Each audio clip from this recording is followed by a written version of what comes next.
ഡുംഗാഗഡ്ഡി എന്ന് പറയുന്ന ഒരു ചരിത്രപ്രധാനമായിട്ടുള്ള നേപ്പാളിൻ്റെ ചരിത്രം പറയുമ്പോൾ 1800-കളിൽ തിബറ്റുമായിട്ട് ഒരു യുദ്ധമുണ്ടായിട്ടുണ്ട് നേപ്പാളിൻ്റെ ചരിത്രം പറയുന്നിടത്ത്. അപ്പോൾ ഇതൊരു പോർട്ടാണ് ഈ കാണുന്നത്. പിന്നീട് ഇത് വലിയ ഒരു അധിനിവേശത്തെ ചെറുക്കുന്നതിന് വേണ്ടിയിട്ട് കെട്ടിയുണ്ടാക്കിയിട്ടുള്ളതാണ്. ഇതിൽ നമുക്ക് ഇവിടുന്ന് അങ്ങോട്ട് കാണുന്നത് ചൈനയാണ്. ഇന്ന് നമ്മൾ ചൈന എന്ന് പറയും, തിബറ്റാണ്. ഇത് ഏകദേശം 2500-ഓളം ഉയരത്തിലാണിത് സ്ഥിതി ചെയ്യുന്നത്. ഇത് ഈ അടുത്ത കാലത്ത് ഭൂകമ്പമുണ്ടായ സമയത്ത് അതിന് കുറച്ച് കേടുപാടുകൾ സംഭവിച്ചു. അതൊക്കെ ഇപ്പോൾ റീസ്റ്റോർ ചെയ്തുകൊണ്ടിരിക്കുകയാണ്. ഇതൊരു വളരെ ചരിത്രപ്രധാനമായിട്ടുള്ള ഒരു സ്ഥലം കൂടിയാണ്. ഇത് നമ്മുടെ സാധാരണ ഫോർട്ടുകൾക്ക് ഇവിടെ നിന്നുകൊണ്ട് യുദ്ധം ചെയ്യുന്ന ഒരു രീതി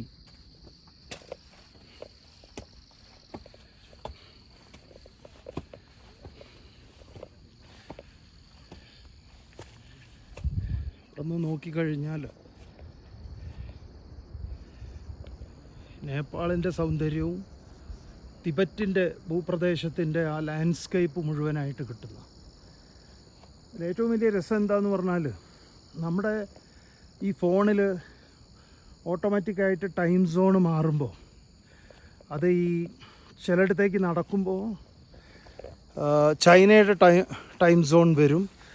ഇപ്പോൾ ഞങ്ങളിവിടെ എത്തിയത് ഒരു 11:30 മണിയായിട്ടുണ്ട്. അപ്പോൾ ഇടയ്ക്ക് ഫോൺ ഇങ്ങനെ മാറി 1:30 മണി കാണിക്കുന്നുണ്ട്. അങ്ങനെ ഒരു 2 മണിക്കൂറിൻ്റെ വ്യത്യാസമാണ് ചൈനയും നേപ്പാളും തമ്മിലുള്ളത്. നമ്മൾ തമ്മിലും അത്രയാണ്, ഒരു 15 മിനിറ്റിൻ്റെ വ്യത്യാസമാണ് ഇന്ത്യയും നേപ്പാളും തമ്മിലുള്ളത്. അപ്പോൾ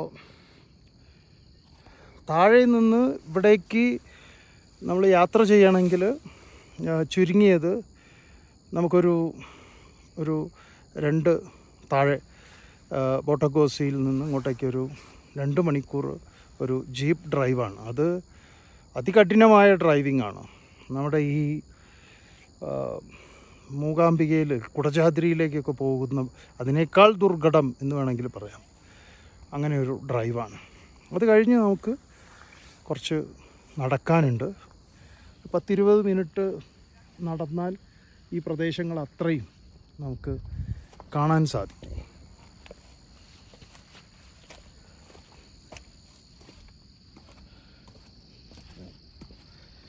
അതുപോലെ വേറെയും ഫോർട്ട്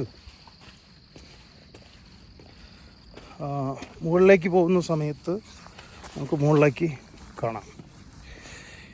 ഈ നേപ്പാളിൻ്റെ ചരിത്രം പരിശോധിക്കുമ്പോൾ ഇന്ത്യ സ്വതന്ത്രമാവുന്നതിന് മുമ്പ് 1800-കളിൽ ഇതേപോലെ നമ്മളുമായിട്ട് ഇന്ത്യയുമായിട്ടും നേപ്പാൾ തർക്കം, യുദ്ധം ഉണ്ടായിട്ടുണ്ട് സ്വതന്ത്ര ഇന്ത്യക്ക് മുമ്പ്.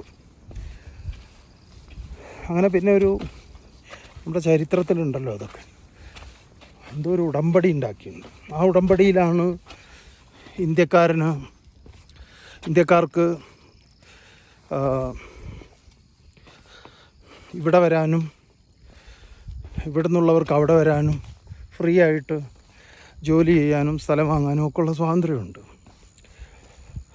എന്നാൽ ഇന്ത്യ സ്വതന്ത്രമായതിനു ശേഷം നമ്മളൊരു പുതിയ കരാറൊക്കെ ഉണ്ടാക്കിയിട്ടുണ്ട്.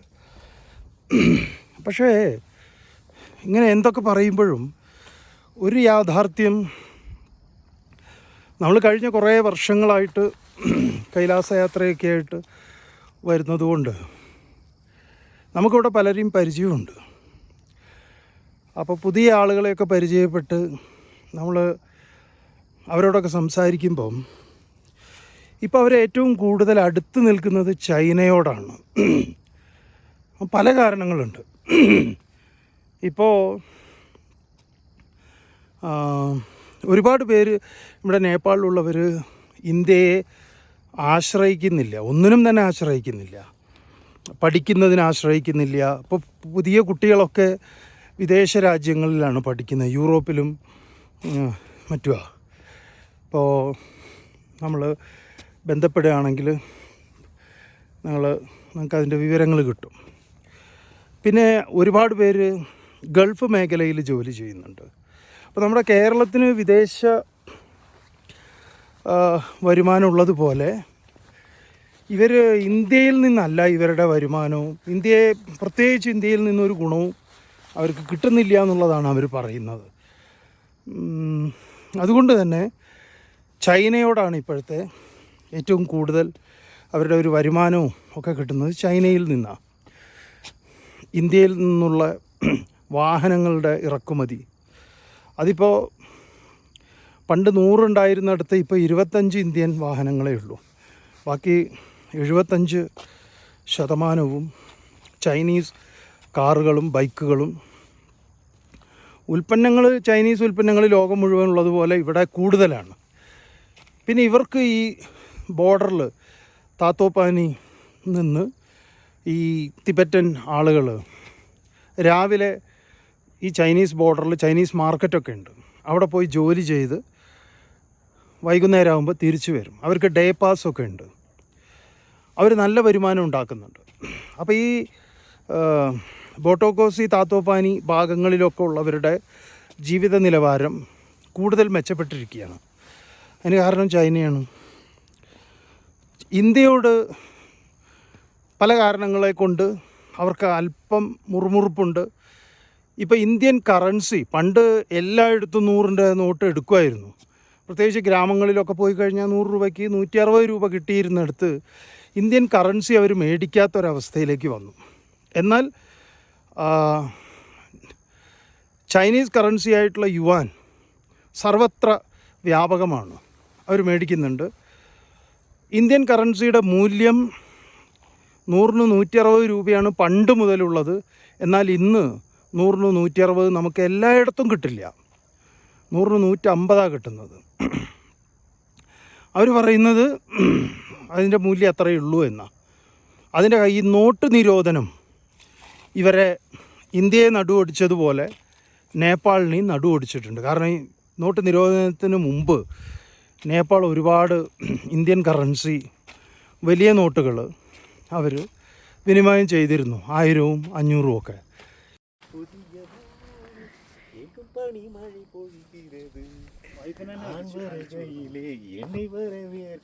இந்த பூ மழை பொழிகிறது.